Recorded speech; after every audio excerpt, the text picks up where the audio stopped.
భువన, పాలగిన్నె ఇలా తీసుకురా. మళ్ళీ ముహూర్తం మించిపోతుంది. గ్యాస్ స్టవ్‌కు పసుపు, కుంకుమ బొట్లు పెట్టిన తర్వాత తన కొత్త కోడల్ని పిలిచింది రాజేశ్వరి. కొత్తగా అద్దెకు చేరిన ఇంట్లో ఏ వస్తువు ఎక్కడ పెట్టాలా అని ఆలోచిస్తున్న కోడలు భువన అత్తగారి పిలుపుతో హాల్లో నుంచి వంటగదిలోకి పరుగున వెళ్ళింది.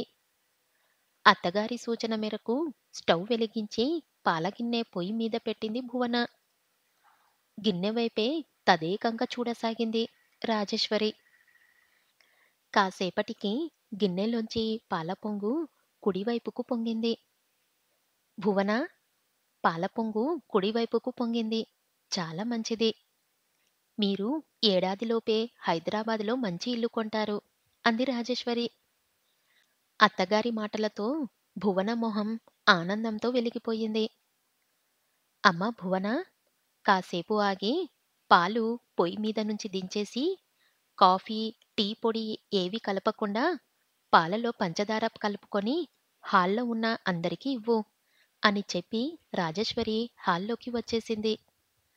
కాసేపటి తర్వాత ఒక ప్లేట్లో 6 గ్లాసుల్లో పాలు తీసుకొచ్చి హాల్లో కుర్చీలో కూర్చొని ఉన్న తన అత్తమ్మకి, అమ్మ, నాన్నకు, భర్త హరీష్‌కి, ఆడబిడ్డ నవ్యకు ఇచ్చి తను ఓ గ్లాసు తీసుకుంది భువన.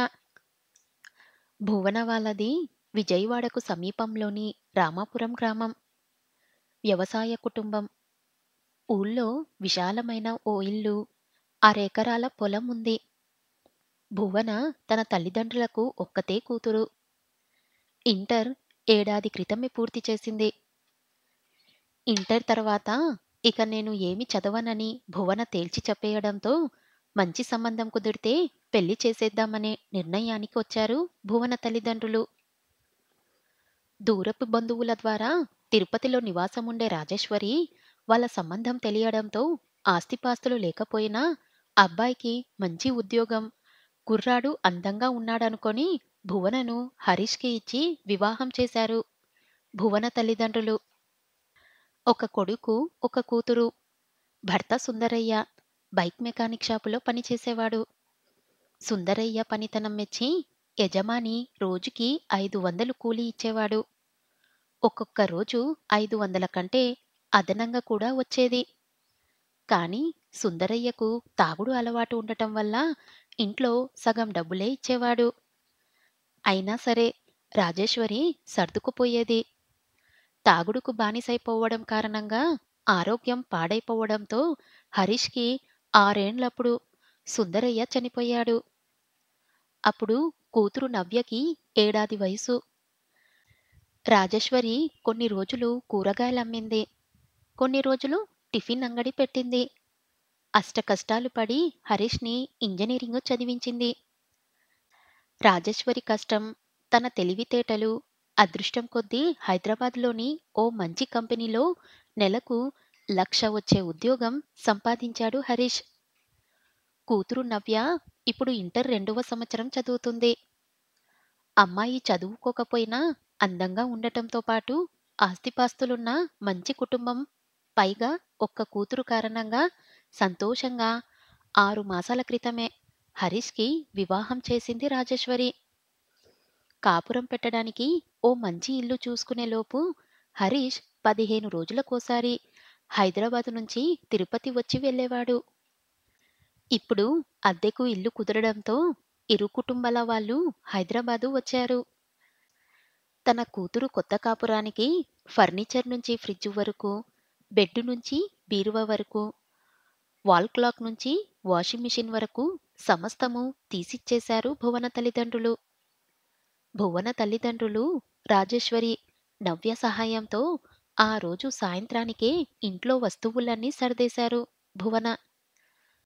హరీష్ మరుసటి రోజు ఉదయమే భువన తల్లిదండ్రులు విజయవాడకు వెళ్ళగా అదే రోజు సాయంత్రం నారాయణద్రిలో తిరుపతికి తిరుగు ప్రయాణమయ్యారు రాజేశ్వరి, నవ్య.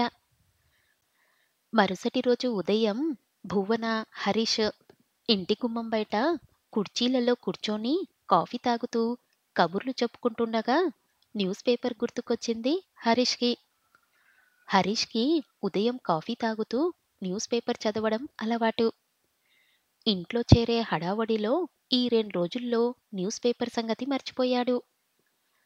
కాఫీ తాగిన తర్వాత బజారుకెళ్ళి పేపర్ తెచ్చుకుందాంలే అని అనుకుంటుండగా సైకిల్ మీద వచ్చిన ఓ కుర్రాడు గేటు దగ్గర నుంచి పక్క పోర్షన్ గుమ్మం ముందు న్యూస్ పేపర్ విసిరికొట్టి వెళ్తుండగా, బాబూ, రేపట్నుంచి మాక్కూడా పేపర్ వేయి అన్నాడు హరీష్.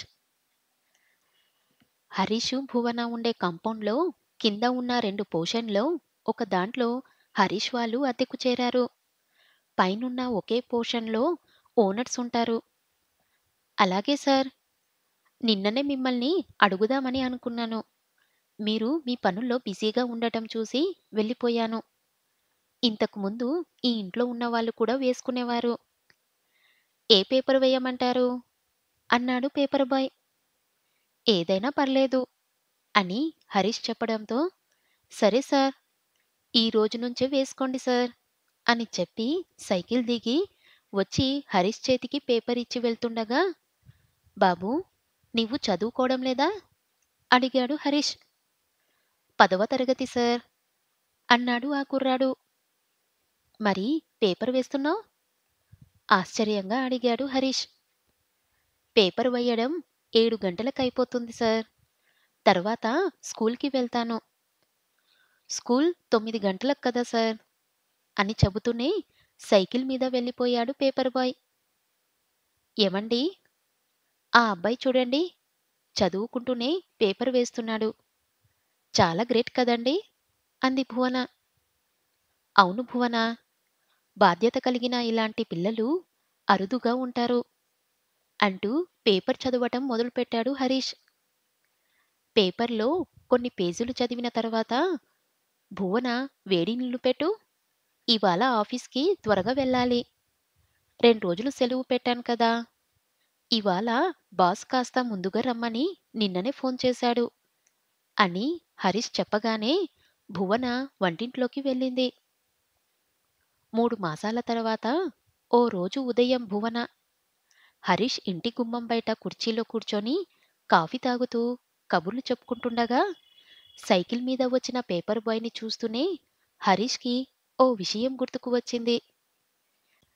పేపర్ బాయ్ సైకిల్ దిగి 2 న్యూస్ పేపర్లు ఒక చేత్తో, మరో చేత్తో సైకిల్ హ్యాండిల్‌కి తగిలించిన క్లాత్ సంచిని తీసుకొని చక్కనైన చిరునవ్వుతో వస్తుండగా, ఆనంద్, ఎన్ని మార్కులు వచ్చాయి?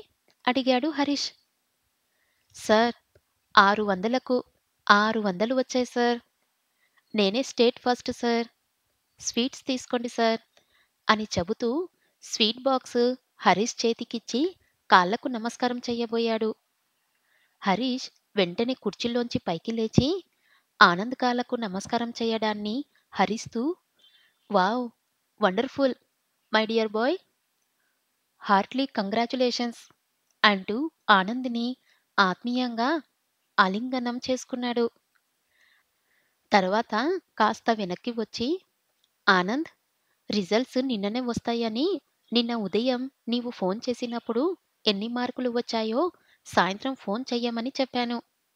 కానీ ఆఫీస్ పని హడావుడిలో పడి నీ రిజల్ట్స్ సంగతి మర్చిపోయాను.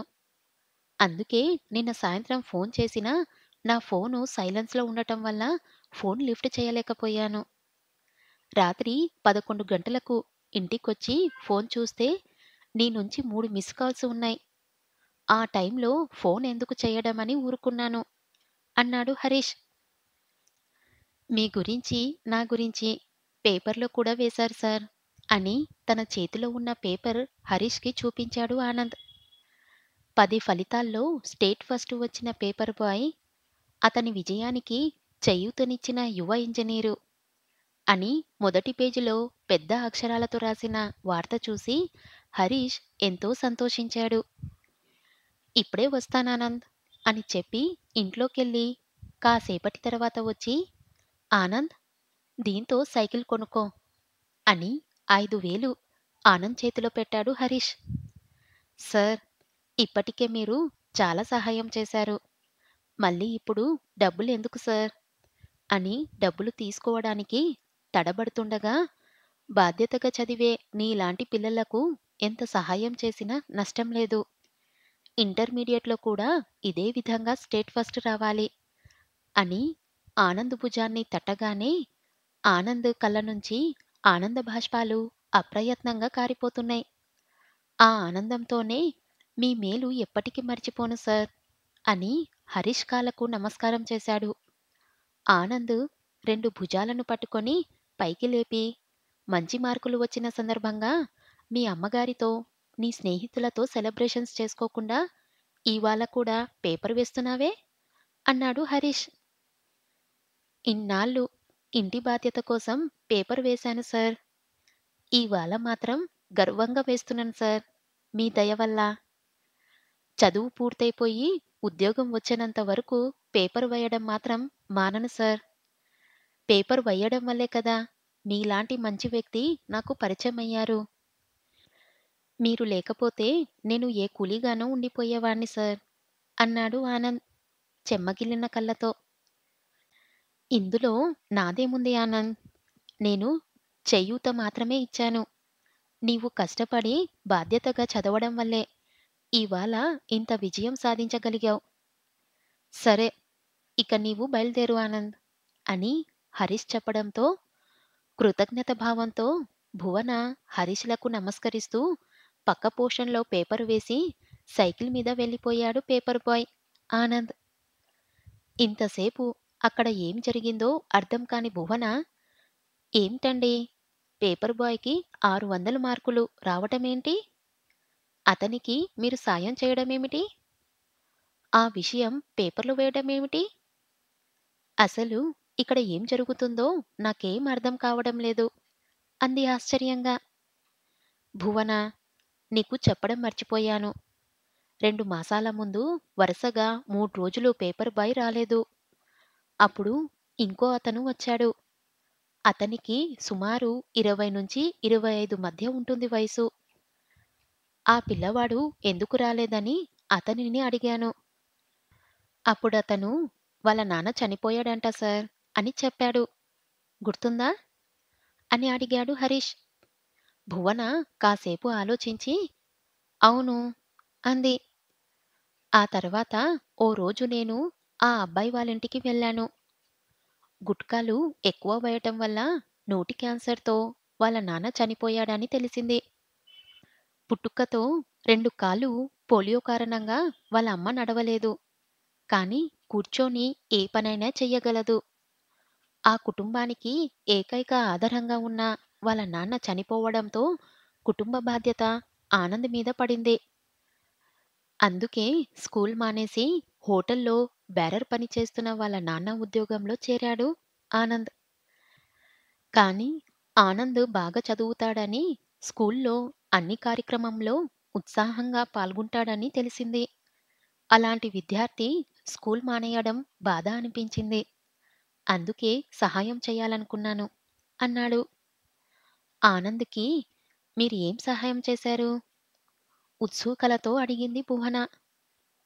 అతనికి సహాయం చేయడానికి అసలు కారణం ఏంటంటే, మొదటిసారిగా పేపర్ వేయడానికి ఆనంద్ మన ఇంటికి వచ్చినప్పుడు అతన్ని చూడగానే నా చిన్నతనం గుర్తుకొచ్చింది. మెకానిక్ షాప్‌లో కూలీగా పనిచేసే మా నాన్నకు అతిగా మద్యం తాగే అలవాటు ఉండటం వల్ల లివర్ పాడైపోయి నాకు 6 ఏండ్లప్పుడే మా నాన్న పోయాడు. అప్పుడు మా పరిస్థితి అగమ్యగోచారంగా తయారైంది. ఆ సమయంలో మా అమ్మ అధైర్యపడకుండా కొన్నాళ్ళు కూరగాయలమ్మింది. కొన్నాళ్ళు టిఫిన్ అంగడి పెట్టింది. అప్పుడు మా అమ్మ పడుతున్న కష్టం చూసి నేను ఏదో ఒక పని చేసి మా అమ్మకు సహాయపడాలనే ఉద్దేశంతో 8వ తరగతి నుంచి ఇంటర్ వరకు పేపర్ బాయ్‌గా పనిచేశాను. తండ్రి లేని కుటుంబం ఆర్థికంగా, సమాజపరకంగా ఎంత నరకం చూపిస్తుందో ప్రత్యక్షంగా అనుభవించాను కాబట్టే నడవలేని ఆనంద్ వాళ్ళ అమ్మకు ఇంటి దగ్గరలో కూరగాయల షాపు పెట్టుకోవడానికి అవసరమైన డబ్బులు ఇచ్చాను. ఆనంద్ చదివేది గవర్నమెంట్ స్కూల్ అయినా అతనికి అవసరమైన నోటు పుస్తకాలు, బట్టలు కొనిచ్చాను. నేను చేసిన సహాయాన్ని వృధా కానీయకుండా వాళ్ళ అమ్మకు పనిలో చేదోడు వాదోడుగా ఉంటూ, ఒక పక్క పేపర్ వేస్తూ, మరో పక్క శ్రద్ధగా చదువుకొని మంచి మార్కులు తెచ్చుకున్నాడు ఆనంద్ అని జరిగిందంతా చెప్పాడు హరీష్. అంతా శ్రద్ధగా విన్న భువన చాలా మంచి పని చేశారండి అంది చిరునవ్వుతో. ఉపాధ్యాయుడి వద్ద విద్యానభ్యసించిన విద్యార్థి ప్రయోజకుడై తిరిగి వచ్చి ఉపాధ్యాయుడి వద్ద ఆశీర్వాదం తీసుకుంటున్నప్పుడు విద్యార్థి కళ్ళల్లో ఆనందం చూసి ఉపాధ్యాయుడు ఎలా సంతోషిస్తాడో అలాంటి ఆనందాన్నే నేనిప్పుడు ఆనంద్ కళ్ళల్లో చూశాను. ఒక మనిషికి ఇంతకన్నా సంతృప్తి ఏముంటుంది చెప్పు భువన అని హరీష్ సంబరపడిపోవడం చూసి తన తల్లి పడే యతనను చూసి తట్టుకోలేక ఆమెను చేయూతనివ్వడం కోసం చిన్నతనంలోనే తను పేపర్ బాయ్గా మారడం, దిక్కులేని ఆపదలో ఉన్నప్పుడు స్పందించి సహాయం చేసే మంచి మనస్తత్వం గల వ్యక్తి లభించినందుకు భువన మనసు కూడా ఆనందంతో నిండిపోయింది.